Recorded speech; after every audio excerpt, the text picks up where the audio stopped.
How many times have you heard in response to a question about something that we do in Catholicism, well, that's because of Vatican II, or because of the Second Vatican Council we do things that way, or Vatican II teaches.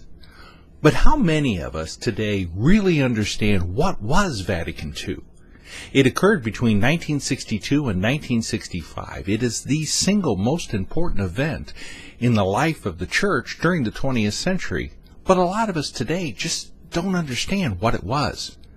My name's Gil Michelini, and in this episode of Becoming a Light to the Nations, we're going to look at why the council was called and what was accomplished during the council.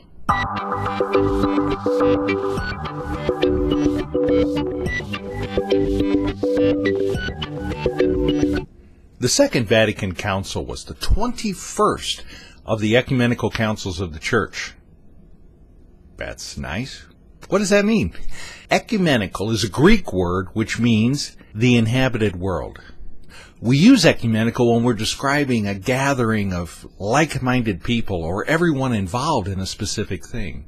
For example, you probably heard this was an ecumenical event, meaning that all Christians were involved with it. Or if you want to apply it to another group, that was an ecumenical baseball gathering. So everyone involved with this particular baseball league came to it. That's what the word ecumenical means. The word council is a gathering of the leadership of an organization to decide a specific event.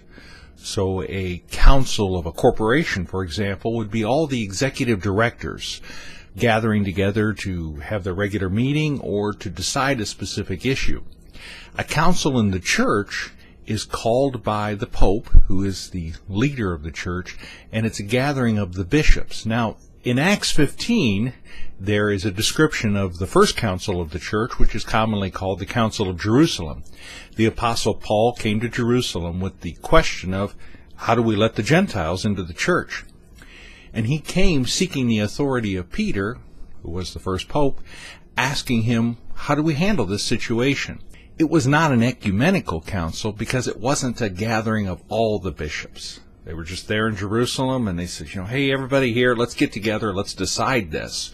The formula recorded in Acts 15 is the formula that all councils have followed. The leader, the Pope, in this case Peter, makes the proclamation. He officially called the council, so he made a proclamation, here's what we're going to do.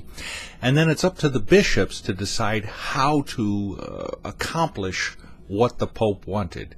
And again, in Scripture, it's described that James said, we're going to write everything down, we're going to spread this out across the known world. So they had the description of what Peter had said written down and sent throughout the church.